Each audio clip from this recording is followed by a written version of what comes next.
nell'estate del 2014 mi ritrovo al Memoriale della Shoah di Parigi, considerato il più importante centro di documentazione d'Europa sull'Olocausto.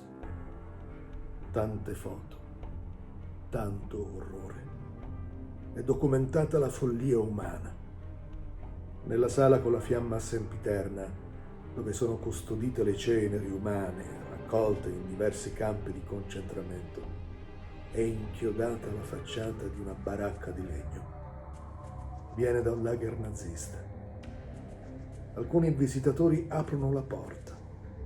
Lo faccio anch'io. Il suono dei cardini arrugginiti mi strappa le carni. È l'unico suono che sento. La porta non conduce da nessuna parte. Tocchi solo la parete grigio scuro del memoriale e pensi ai 76.000 francesi, ebrei deportati, i cui nomi sono tutti scolpiti all'ingresso, in ordine alfabetico. Vengo risucchiato nel buco nero della storia. Penso a mio padre, penso sempre a lui, specialmente quando un'immagine, una parola, un odore, un colore mi portano al suo mondo. Immagino come doveva essere il periodo nel quale ha vissuto. Immagino le urla dei bambini, la disperazione dei genitori, il moto di coscienza di tanti ragazzi spinti ad agire.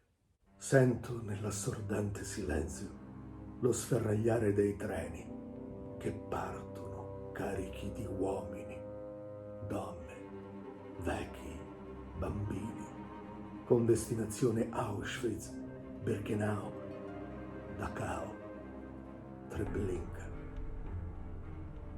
Il 25 agosto 2014 Parigi celebra il 70° anniversario della sua liberazione dall'occupazione nazista. Assisto alle solenni manifestazioni all'Hôtel de Ville, trasmesse in diretta nella TV nazionale.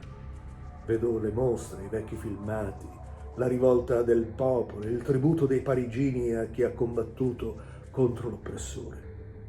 Al ritorno in Sicilia riprendo il manoscritto Il partigiano bambino e lo integro con nuovi ricordi, nuove testimonianze, nuove scoperte, nuovi incastri nella montagna di tessere di un puzzle che col tempo si ordina, si ricostruisce. Dettagli che completano una storia che, mi rendo poi conto, non appartiene solo